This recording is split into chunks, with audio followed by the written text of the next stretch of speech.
This, of course, came as a huge shock, and William and I have been doing everything we can to process and manage this privately for the sake of our young family. In a recent announcement from Kensington Palace that sent shockwaves across Britain, Prince William has been forced to temporarily scale back his royal duties due to severe exhaustion. While medical experts have sought to reassure the public that this is merely the result of an intense workload, the word exhaustion alone has sparked widespread anxiety, particularly as preparations for his eventual ascension to the throne draw ever closer.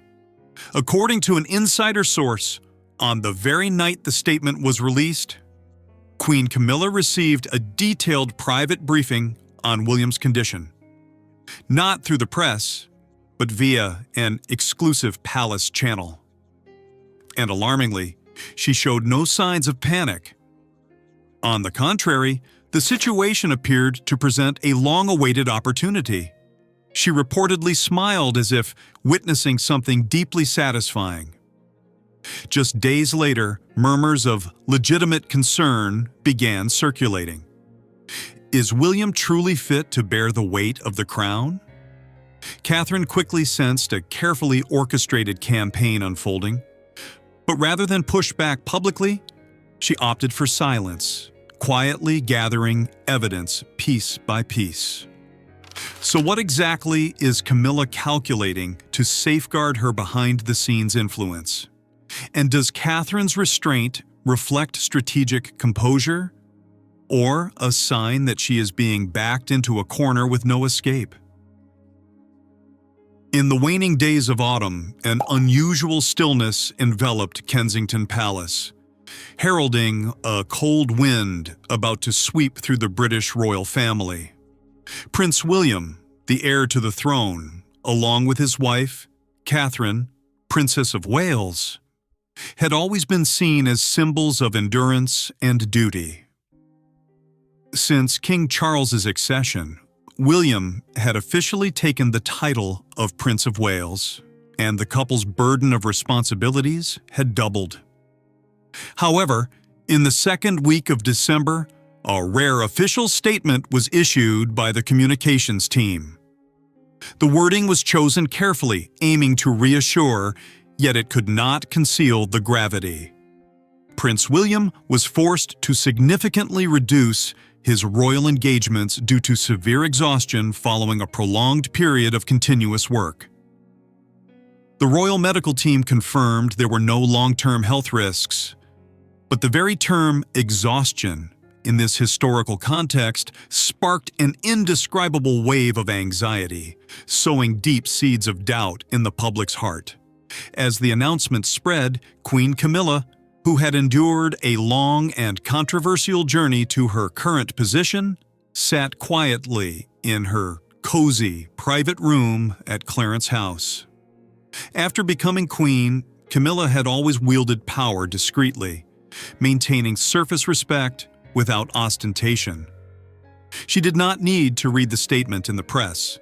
The full internal medical details had already been relayed to her by a trusted aide in a confidential document. This was the result of a silent, information monitoring network she had long established within Kensington Palace, a careful safeguard for the future. The aide confirmed that the prince's condition was purely exhaustion, requiring only a few weeks of rest. For Camilla, this was not merely health news, but a vulnerability, a rare crack in the shield protecting the heir. She gently set down her teacup, and in the room's silence, her gaze drifted far, not to admire the garden, but to calculate political moves. Camilla knew the undeniable truth that had always haunted her. Her influence would end the moment William ascended the throne. During King Charles's reign, Camilla still held private consultative power, maintained a vast political network, and could indirectly shape certain decisions. But William, trained to be a modern and decisive king, would surely purge the system, eliminating outdated ties he viewed as burdens. For the Queen, William's ascension meant losing real power, the very thing she had fought her entire life to attain. Her ambition was not to seize the throne, but to preserve her sphere of influence. She believed that by sowing enough doubt about William's capacity and endurance, the succession process could be delayed or reconsidered to some degree. If the public, and more importantly, the palace, began questioning whether William was too fragile mentally or physically to bear the crown upon King Charles's passing, a scenario of temporary regency or a delay in power transfer might emerge. In that period of uncertainty, Camilla could still sustain her role and network. She resolved to turn a temporary bout of exhaustion into evidence of the heir's unsuitability. This was a strategy to systematically erode public trust rather than a direct overthrow plot. Camilla rose and walked to her dark wood desk. She opened a locked box and retrieved an old address book.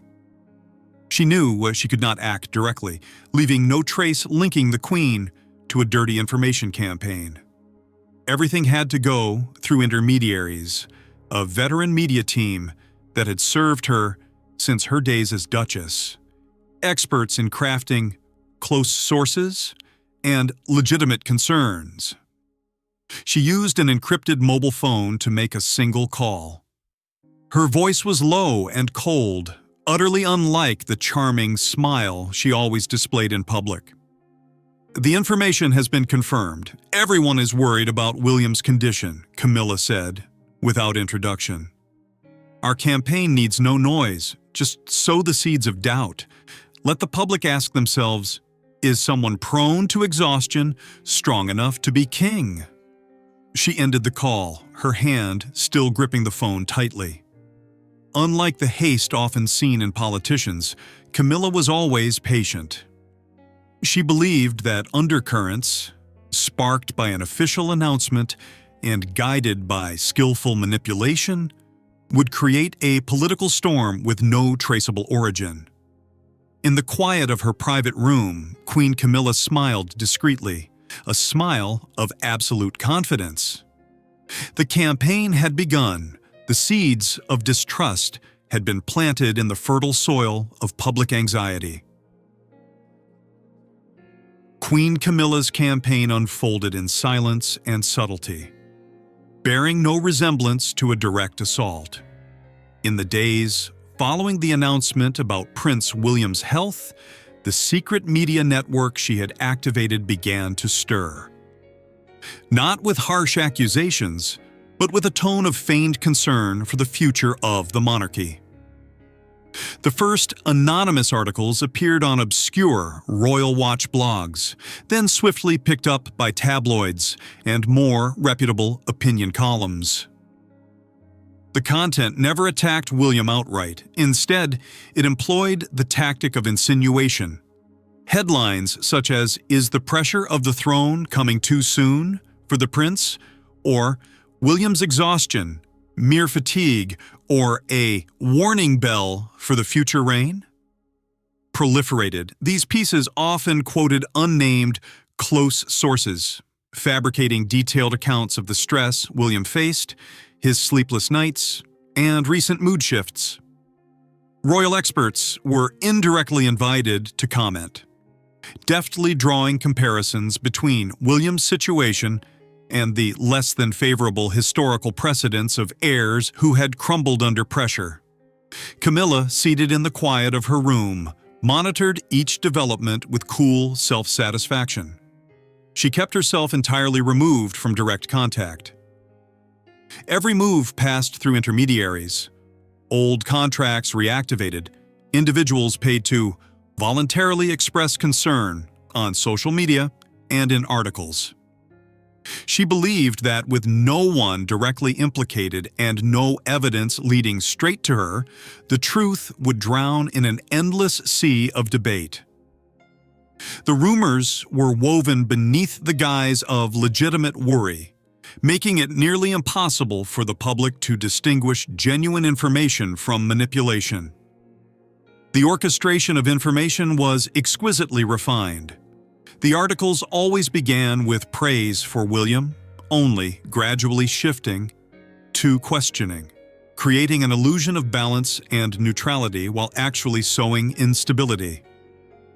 A widely quoted excerpt from a respected newspaper read, "William has always been the exemplary heir, but if even a temporary bout of exhaustion forces him to step back, how will he handle a true crisis, the full weight of a king's responsibilities?" That openly posed question swiftly transformed the narrative from a personal health matter into a broader doubt about the stability of the throne and the future of the monarchy itself. The tension began to seep into Kensington Palace. Prince William, after a few days of prescribed rest, grew increasingly restless. He was a man of action, accustomed to confronting problems head-on. Being forced to remain idle while the outside world buzzed with talk of his weakness felt like an insult. He gazed out the window, sensing the scrutinizing, suspicious eyes of the public turned toward him. For the first time, he felt the position of heir, once seemingly as solid as bedrock, beginning to waver under the very family and system he was set to inherit. Disappointment and a sense of betrayal rose within him, especially knowing that private internal details were being weaponized against him. Catherine watched her husband with profound worry. She was the pillar, the one who always maintained composure in crises. But this time, she recognized that public opinion was slipping frighteningly out of control. At first, she thought it was merely the press's usual oversensitivity. But as the frequency and tone of the articles shifted in unison from sympathy to doubt, she detected clear coordination behind it all. Catherine sat at her computer, carefully reviewing the pieces, noting repeated phrases, tones, and sources. A chill ran down her spine as she grasped the sophistication of this campaign. It targeted not only William, but the fundamental public trust in the monarchy's stability. The psychological pressure weighed heavily on both husband and wife. William wanted to appear immediately, to prove his strength and silence the rumors with plain evidence. He believed a smile, a public wave would settle everything. But Catherine, with her sharp intuition, understood that a hasty response would only help the hidden adversary cover their tracks more effectively. She realized the enemy's goal was not just about health, it was about distraction and reaction. A rushed counter would inadvertently validate public concern and, more crucially, divert attention from the true source of the problem. While William grappled with the feeling of being besieged, Catherine quietly launched her own investigation, turning her suspicious gaze toward the inner court, where shadow power had always lingered. She could clearly sense a cold calculation lurking beneath the spread of this legitimate concern. She knew this was no longer a personal battle. It had become a fight to defend the principles of succession and the transparency of the royal family. While public opinion continued to be swept into the vortex of doubt, Catherine transformed her private study at Kensington into a secret analysis hub. The glow from the computer screen reflected on her face, revealing intense focus and iron resolve. She knew that directly refuting the rumors now would be like swinging at thin air. She had to uncover the puppet master and evidence of deliberate manipulation. Catherine delved deeper into the origins of the information. The first red flag was the precise timing overlap between the rumor dissemination and the internal medical announcement. Then came the alarming consistency in phrasing. especially the use of specialized terms and the indirect approach that avoided outright attacks.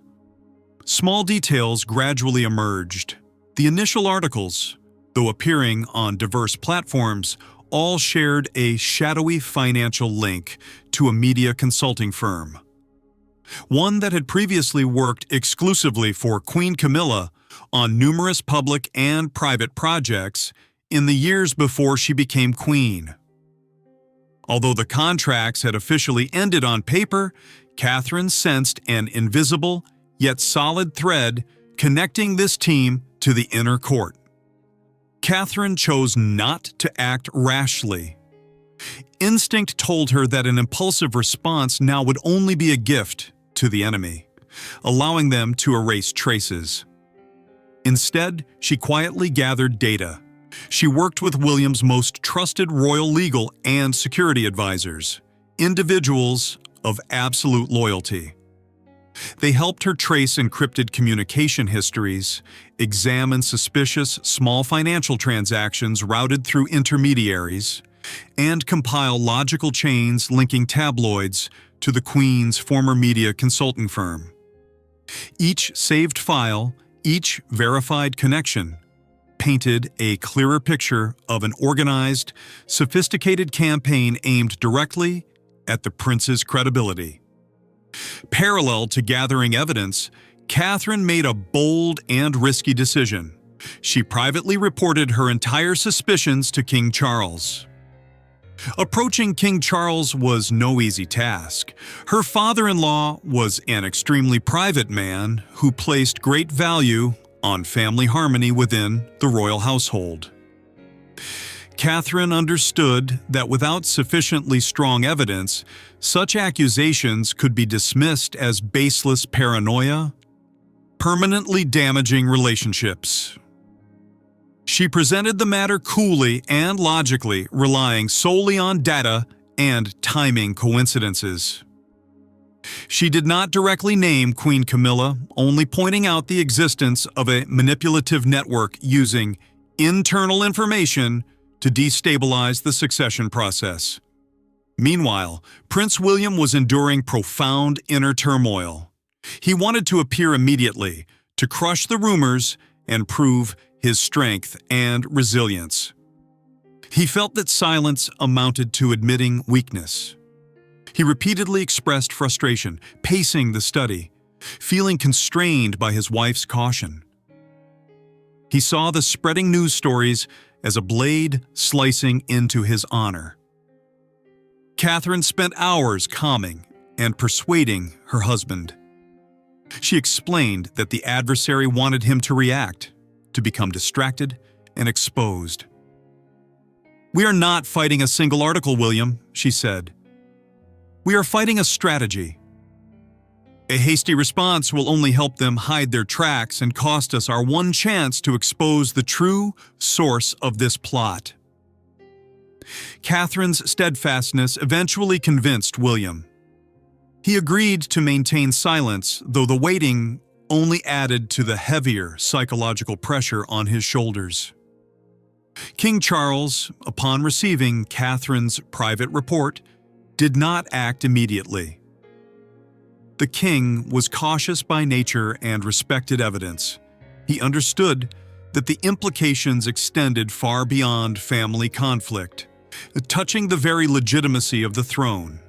He decided to monitor further, deploying his own trusted network of advisors to quietly cross-verify the information Catherine had provided and determine the full scope of the manipulation network behind it. Catherine knew this confrontation was not merely about shielding her husband from a few rumors. It was a battle to protect the royal succession principle from shadowy power plays. Every silence, every delay from King Charles carried risk, but also opportunity for the puppet master to grow overconfident and reveal more. She continued her work, silent and unwavering, ready for the next move. The cautious silence from Prince William and Princess Catherine was completely misinterpreted by Queen Camilla. She saw it as a sign of weakness, of passivity and surrender. In her mind, the campaign was proceeding perfectly on track. The rumors continued to spread, evolving from whispered concerns into open discussions about William's potential inability to shoulder the responsibility. Articles now grew bolder, hinting at the need for a contingency plan for the throne, a temporary arrangement or reconsideration. Camilla, feeling her position strengthened and convinced she had full control of the narrative, committed her greatest strategic error: overconfidence. She allowed her media team to push the message further, intensifying the veiled attacks. This escalation, coupled with the haste in generating new sources, made previously concealed connections far more visible than ever. The intermediaries began to fear exposure. Certain financial details no longer aligned perfectly, leaving tiny gaps that had not existed before. Believing she was marching toward victory, Camilla was unwittingly placing her own campaign directly in the crosshairs. While the Queen savored the sensation of triumph at Kensington Palace, Catherine was quietly completing her mosaic of evidence. She worked tirelessly, arranging scattered fragments of data into an irrefutable logical chain. She had gathered sufficient indirect proof of intervention and media coordination, from leaked emails obtained through trusted close sources revealing clear instructions on article tone, to records of payments routed through shell companies and intermediaries directly tied to the Queen's former network. Though no document bore Camilla's signature, the chain of evidence was strong enough to paint a complete picture of deliberate manipulation carried out by individuals within her sphere of influence. Each dossier, each analytical chart was carefully compiled. Catherine knew this evidence had to not only convince King Charles, but also withstand denial from someone of the Queen's stature. The final report was completed, bearing confidential endorsements and seals from royal legal advisors to guarantee its authenticity and gravity. On a chilly evening, Catherine personally delivered the sealed report to King Charles. She walked through the empty palace corridors, feeling the weight of the documents in her hands. This was not merely a report, it was a high-stakes gamble that would determine the stability of the throne and the future of her own family. King Charles received the report with a grave expression. He had been quietly monitoring developments, noting the alarming escalation of rumors and beginning to question mere coincidence. As he read through Catherine's meticulously presented data, the timing overlaps, financial links, and reactivated media team, his gaze turned cold and resolute. He recognized that this was no longer petty gossip, but a deliberate act of political destabilization originating from the very heart of the monarchy. Meanwhile, elsewhere, Queen Camilla still believed she held complete command of the story. She was discussing next steps with an advisor, confident that William's silence signaled defeat. This complacency clouded her judgment. She had no idea that the entire campaign, every move by her and her team, now lay fully exposed under the king's scrutiny. The conflict had reached its climax. Camilla believed she was winning the shadow war, while in reality, the king possessed sufficient evidence to act. King Charles sat in his study, deep anger and disappointment evident in his heavy silence. He knew the time had come to end this quiet standoff, not only to protect Prince William, but to safeguard the sanctity and integrity of the throne from internal manipulation. The decision was made, and the following morning would bring a seismic shift to the royal family. That morning, the atmosphere at Buckingham Palace was heavy. yet laced with an indescribable sense of anticipation. The royal family had orchestrated a carefully planned official event, the launch of a major conservation initiative, with Prince William taking the leading role. The event had been announced only hours earlier, designed to maximize its surprise impact. As the car carrying William and Catherine pulled up before the waiting crowd of press and public, an almost absolute silence enveloped the square. William stepped out. In complete contrast to the frail image the rumors had woven, he appeared healthy, composed, and brimming with energy. His eyes were sharp, his smile gentle yet resolute. He walked with steady strides, proactively shaking hands and engaging with the initiative's leaders. His body language, shoulders back, head held high, was the most powerful rebuttal to every whisper of exhaustion. This controlled appearance instantly rocked the meticulously built rumor campaign that had raged for weeks. At the podium, William did not dodge the issue. He looked directly into the camera lenses, into the millions watching. His voice rang out clear and strong, filled with the confidence of a rightful heir. He openly dismissed the rumors about his health and capability without needing elaborate words. His actions, standing there, strong and fully in command, spoke for him. The public began to feel relieved, but at the same time, questions arose about the origins of this storm of gossip. Almost simultaneously with William's appearance, another development unfolded behind the media scenes. Catherine, through authorized royal legal and communications advisors, permitted a portion of the royally verified evidence to surface. It was not a formal accusation, but a discreet, irrefutable confirmation of the existence of an organized campaign to manipulate public opinion, aimed directly at the prince's credibility. Evidence of timing overlaps, suspicious financial transactions, and links to a specific media team was skillfully leaked to some of the most respected journalists. The truth began to emerge. William was not weakened. He was the victim of a plot.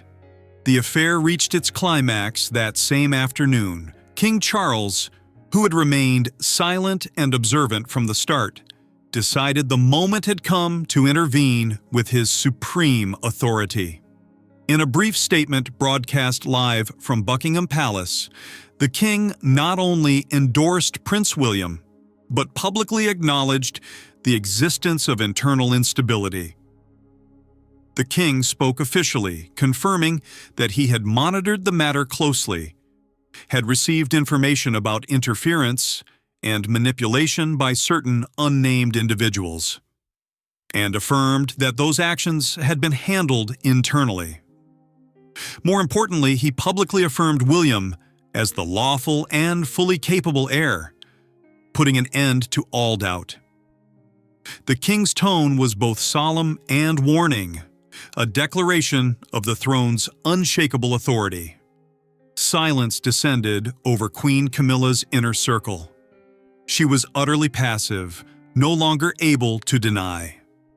The king's statement, delivered alongside William's robust appearance and the evidence of manipulation, blocked every escape route. Any excuse or denial now would only heighten suspicion. Her silence became the strongest evidence, an unspoken admission of her role in the scheme. Public opinion reversed completely. From doubt, it shifted to outrage at the power manipulation by a senior royal figure. William was no longer seen as a fragile heir. He had overcome a crisis. Catherine was no longer merely a worried wife. She was the strategic pillar. The light of truth had dispersed the fog of rumors, exposing the dark plot. The king's steadfastness and the restored transparency powerfully reinforced William and Catherine's standing in the eyes of the public. The consequences of shining the light of truth descended upon Buckingham Palace with undeniable force. Without the need for a public trial or a prolonged investigation, King Charles delivered an internal verdict that was both warning and decisive. The king acted with the necessary ruthlessness of a monarch protecting the throne. He did not strip Camilla of her title as queen, but he took away something far more precious: her behind-the-scenes power and political influence. Camilla was stripped of all rights to intervene in matters related to the succession process, strategic communications, and private advisory meetings. Her role was confined to ceremonial formalities, attending carefully selected charitable events where she served only in a supporting capacity, completely barred from offering any opinions or advice on royal policy. She was subtly isolated within the very place that had once granted her power.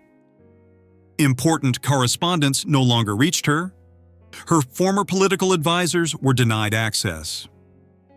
The sensation of being sidelined, reduced to a beautiful but lifeless statue, was the harshest punishment for someone who craved power and influence as deeply as Camilla.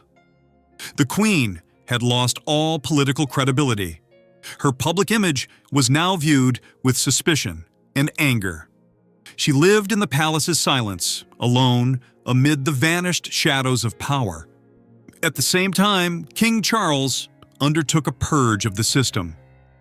Individuals and organizations that had aided the rumor campaign, from low-level media advisors to financial intermediaries, were removed from the royal apparatus. Contracts were terminated, positions revoked. The king sent a clear message: betrayal of the throne would never be tolerated, regardless of family ties. William, Prince of Wales, regained the public's full confidence and emerged even stronger than before, overcoming the crisis not only with his health but with an unwavering principle affirmed his mettle. He was now seen as a steadfast heir capable of facing both external pressures and internal plots. His initial silence, guided by Catherine, was understood as a mature strategy rather than weakness.